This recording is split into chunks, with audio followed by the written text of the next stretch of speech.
Welcome back to another episode of Cape Ann Today with State Senator Bruce Tarr and the Minority Leader in the Senate. Thank you for being here today. Thanks, Heather. It's great to be with you again, and always great to see that beautiful Cape Ann sunshine streaming through the windows behind you. Beautiful day here. It is.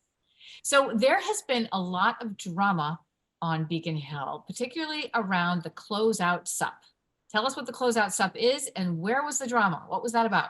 So I think it's important, Heather, for me to say, too, it was avoidable drama, and it's unfortunate that we had as much of it as we did.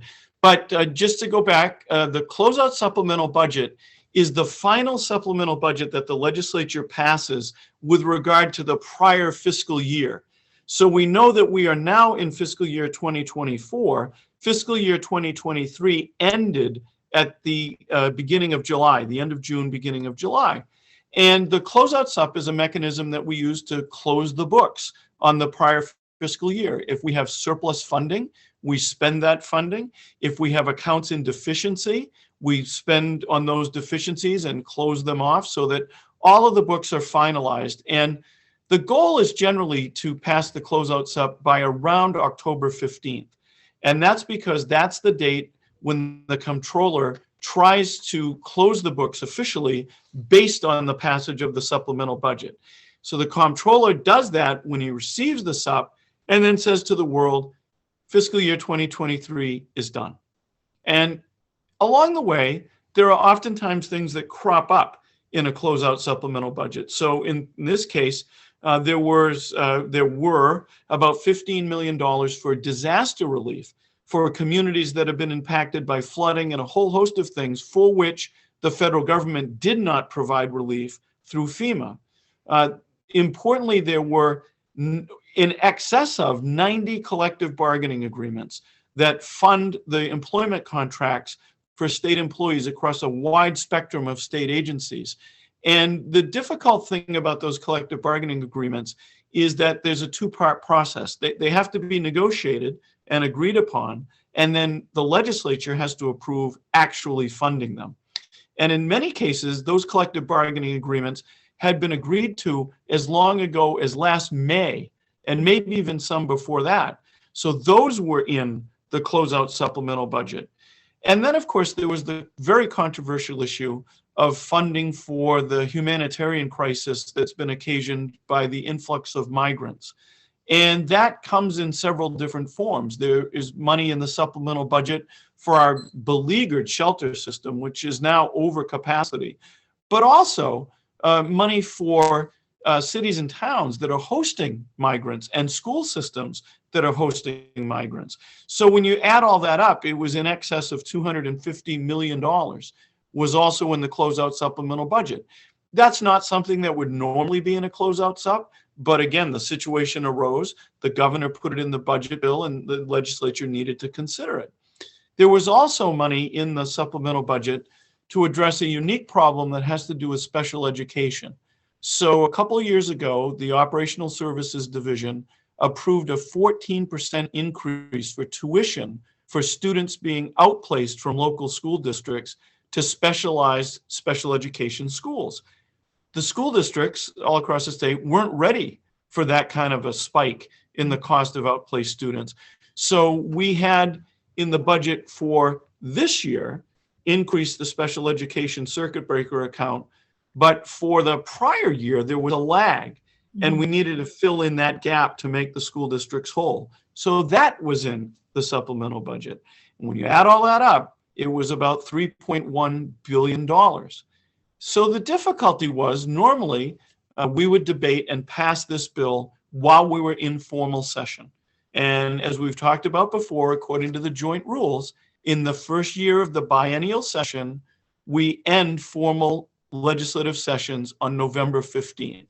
And again, just as a refresher, formal sessions are where we take votes, there is debate, members are recorded on their positions. So they deliver a significant quantum in addition of accountability that isn't there necessarily in informal sessions, which is the period that we're in now. Mm-hmm. It's also important to remember that in an informal session, members can object to something being taken up. So you need to have consensus. In a formal session, it may be a close vote. It may be decided by only one vote, but you can proceed because you can have that recorded roll call vote. Whereas in the informal, someone can hold things up. So our argument was all along that we should have done this before the end of formal session, and we should have done it by October 15th or somewhere in mid-October so the comptroller could fulfill their obligation to close the books. And it's important to understand that the governor filed this bill on September 14th. So the governor saw all of these things coming together, and she filed the bill on September 14th. The difficulty was that it took a long time for the bill to make its way through the legislature. In fact, and I'm going to read because I want to get this right, it was 76 days between when the governor filed the bill and when the conference committee report came out on this bill. Now, there's also some intrigue there as well.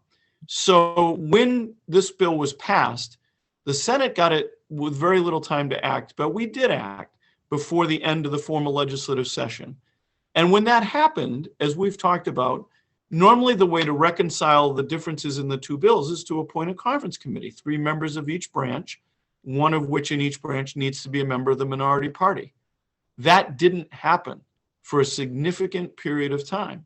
And I made the argument on the floor of the Senate that we should have appointed a conference committee as soon as the Senate finished its work on this bill so that the 6 members could begin working together.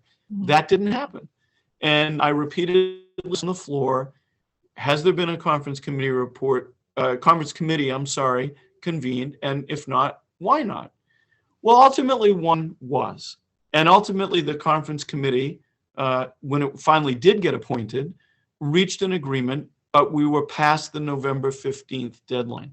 Mm-hmm. And so now we're in that very precarious situation of being in an informal session period with a bill that's very controversial, that intertwines things that everyone agreed to, like funding collective bargaining agreements, providing disaster relief, helping our schools with the cost of special education. But it intertwined those things with very controversial subjects, such as how do we deal with the migrant crisis? Mm-hmm. And so that presents a very difficult situation when you're in an informal session and you need agreement of everyone to move forward. Mm-hmm. So one of the things that many of us had suggested in the Senate, and this was a bipartisan initiative, Senator Timilty, Senator Keenan, the members of the Senate Republican caucus, we all said to the conference committee, please report out in part, which you can do, the things that everyone agrees on. Let's get those done right away. Mm-hmm. And then hold in the conference committee the more controversial items and spend time negotiating on those items the time that they deserve. That didn't happen. So you're allowed to separate the different issues and that it passes one bill, the one without the controversial ones? So the conference committee has several options, and one of them is to report in part on a group of items that they find agreement on. And that way, things don't get held up completely. Right. So you can spend more time. And by the way, it's not insignificant that the report that the conference committee ultimately released was a report in part. So it held back some items, but it didn't do that early enough, and it didn't do that with enough items, in my humble opinion. Mm-hmm. Mm-hmm. So we now wind up with a situation where we have a conference committee report that intertwines items of controversy with items of agreement. Mm-hmm. And when that comes before the House, there was clearly some concern about doing that in an informal session. And members of the House Republican caucus raised that objection. They filed an order to try to bring the House into a formal session. They tried a number of different mechanisms. There was not agreement on those things. But one of the things that did happen is the House did reach a quorum. Enough people came in to say that we will move forward, notwithstanding the objections of any one member. And that's a little tricky, and someday maybe we can talk about that more. That's the House, though, so we won't. That's the House. Then it comes to us. Yeah. And it comes to us, and I'm very pleased with the way that we address this very difficult situation, because once again, we proved our willingness to have a bipartisan conversation on items upon which we disagree. Mhm. So the Senate president, when we received the bill, had reached out and I responded, and we spent the day talking about how to best address this situation. And one of the things that I thought was important is that our order on having a formal session be adopted by the Senate. Mhm. And we reached an agreement that that would be the case if it didn't occur. If we weren't able to get to a formal session, then we would use some other mechanisms to allow members to be recorded. Can I just ask, can I interrupt for a second and ask? Sure. Why was the formal session so important to you when you could just block, as informal sessions, as a voting member could just block the movement of the bills, right? Why? I really appreciate that question. So it was important because a formal session allows debate and roll calls and accountability. And I thought that that was the way that we should address a bill that was this big, $3.1 billion, and this controversial. So yes, I could have spent considerable amount of time just saying, no, we're not going to do this. Mm-hmm. But I always try to find a path forward and always trying to find a way that we can work together. And here's the important thing, Heather. There were some important things at stake here. Collective bargaining agreements for thousands of state employees that had been negotiated in good faith and deserved to be approved. Disaster relief for communities in our region that had been severely impacted by flooding. Those things needed to happen. And yet, procedurally, it was difficult to get to them because of some of the other issues. So it was important that we try to find a way to deal with this in the right way. And what ultimately happened is that the Senate unanimously adopted the order to go to a formal session. But unfortunately, the rule that needed to be suspended is a joint rule, and the House did not adopt a similar order. So left with that, we move forward and we use the mechanism called a standing vote, which is where members are not recorded, but the clerk asks for folks supporting something to stand, then they sit down, ask for folks opposing something to stand, they sit down, the numbers are counted, and it's a way to have some quantum of accountability. Not what you would have in a formal session, but some quantum of it. And that's the way ultimately we proceeded. And the bill wound up on the governor's desk. She signed it promptly, and the issue was disposed of. I would say, however, that this is an issue that is going to come back because the issue of trying to address properly the migrant crisis is one that we need to continue to stay focused on. We cannot continue to have a shelter system that's capped in the winter in New England. Mm-hmm. We cannot have a situation where we don't look to try to reform some of our rules around this so that we don't get overwhelmed. And we find a way to say that we're going to do our fair share, but we are not going to overextend the Commonwealth of Massachusetts. So there are a lot of issues here. The issue got resolved for that day, but they aren't going away. And I suspect we'll be dealing with them for the foreseeable future. Well, so you're thinking 2024, this will be part of the legislative process. There is no doubt about it. And part of our concern was, as we went into this, was that we were putting $250 million into the shelter system without knowing how long that money would last, without knowing how many problems it would solve and how many problems would remain unresolved with that amount of money. And we weren't getting the answers to those questions. And that's why a lot of us had concern. This is a serious situation. It's serious because by some accounts, we're spending $45 million every month on this situation. And at the same time, there's a humanitarian issue here. When folks are among us and in our communities and they can't be properly sheltered, then that has a whole series of problems, the most important of which is public health and safety. And so that's why many of us were saying we need a better plan. We're still saying that, and we're going to continue to say it. But again, we're not saying it in an instructionist way. We're saying it in a desire and a will to be able to figure this out in a better way than we have so far. And when you say you're not getting answers, you're not getting answers from the governor, from the federal government. Where are the answers not coming from? Well, that's, again, another great question. The federal government has been largely absent from this conversation. There has been some relief and some efforts, but really the situation is being driven by federal immigration policy. And we aren't getting a lot of answers about what the federal government intends to do about this, both in terms of the rules, but also in terms of support for the states that are dealing with the consequences of the rules. And so, we have all, again, in a bipartisan way, made requests of the federal government, both in the House, the Senate, and the president of their offices, to say, you need to be more active, you need to be more engaged. We haven't seen that in the way that we would like. So there's not a lot of answers there. Not a lot of answers from the administration, who is working hard to try to manage this crisis, to say, here's what we think is going to happen, here's what's predictable, here's how we can respond to it. Not a lot of answers from the Ways and Means committees in the House and the Senate that are trying to be on the receiving end of all of this and work through it. So in this situation, we need more information, we need more answers than we're getting, and it would be our hope that in the new year, we will get that information.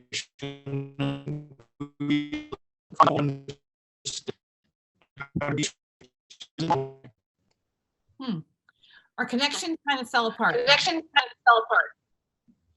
Do I sound okay to you? You do, but I see that you're a little blurry, so I understand. All right.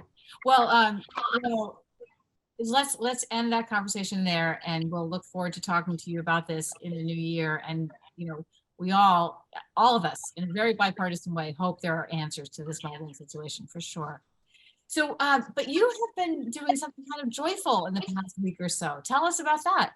Well, absolutely, and I'm happy to talk about it. So, folks may remember that we have been doing a toy drive somewhere close to 30 years on the North Shore, and it's been getting bigger and bigger and bigger, and it's expanded to the North Shore and the Merrimack Valley. But unfortunately, that toy drive was always centered around a radio broadcast, and one of the greatest joys of that was being able to put local folks on the air, on the radio, to talk about their communities, why they're special, to talk with our charities, but most importantly, to allow local school kids the chance to play and perform on the air, on the radio. And unfortunately, there was a change at North Shore 104.9. They had been our longtime broadcast partner.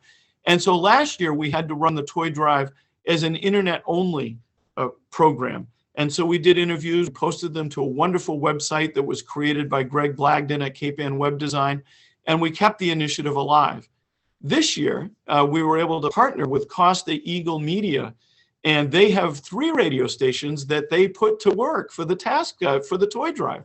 98.9, which is known as The Valley, and 102.9 FM and 800 AM, which are known as Power. And we were able to broadcast on all 3 radio stations at once. And so we came back, and we came back with a lot of strength. We did 17 broadcasts from 17 different locations. We are closing in on $16,000 or $17,000 raised in cash and gift cards. And the toys that we were able to collect are in the thousands. It would be impossible to count them each, but it was an incredible effort. And I would argue that it once again showed how generous people in our part of the state are. They responded, and they responded vigorously. And that's going to make a huge difference for kids on the North Shore and in the Merrimack Valley. And I would point out, Heather, that we still have collection going on, even as you and I are speaking. So the broadcast portion of the toy drive has ended, but I'm going to go out this afternoon and pick up some more toys and bring them to Pathways, where they are working together with Action Incorporated, as well as the other partners in the Cape Ann Holiday Kids Fund, which are Wellspring and Pathways. And the effort just continues. But I am so thankful to everyone that participated, and to our new radio station partners, and to everyone on the North Shore and the Merrimack Valley, because everyone that participated reminded us once again that there is good in this world, and it lives in our hearts. And it's our obligation to take it out and share it. And that's what people did. And I am so proud of the effort and so thankful to everyone that was involved. it is, there's so much joy around that effort that it's really wonderful to hear you talking about it, all the joy it brings you. And we have actually interviewed Eric Mitchell from Pathways and Peggy Hegarty-Steck from Action and Melissa Diamond from Wellspring. And they are just so happy about this collaboration that they've created, Cape Ann Kids, which is where you're bringing the toys, right? Yes. And Well, yeah, it's just the wonderful. toys on Cape Ann. I need to, so an important part about the toy drive is the resources stay in the communities that they come from. Right. So on Cape Ann, everything's going to Cape Ann Holiday Kids Fund. Yeah, right. But Merrimack Valley is Merrimack Valley Kids, right? So we have 13 partner charities altogether. Okay, that's great. Wonderful. Well, thank you so much for that. Anything else you want to leave us with before the holiday? Well, really, I just want to say that it's an honor to represent everyone here at the State House, to try to work through things and try to do so in a productive way, even as the world around us some days seems too divisive and too acrimonious. We still work here at the State House and in my office to be able to find our way through things in a way that's respectful and responsible. And I again, just want to say that the toy drive was a shining example of how special the part of the state we live in is, and how much good we can do when we all pull together. And part of that, Heather, is 1623 Studios, because you just mentioned those interviews. You do a lot to help us promote the toy drive, and truly, 1623 Studios is a wonderful, wonderful resource and asset for our community. We need to be thankful for that in the holiday season as well. So thank you. Well, thank you for acknowledging us. And I will get back to my team with that because they're great. It's really a good there. So, well, happy holidays to you and yours, and I'll see you on the other side. Well, happy holidays to you and yours, and to everyone who's watching us. And we wish everyone a healthy and prosperous new year, and look forward to reconnecting in the new year. So thank you so much, Heather.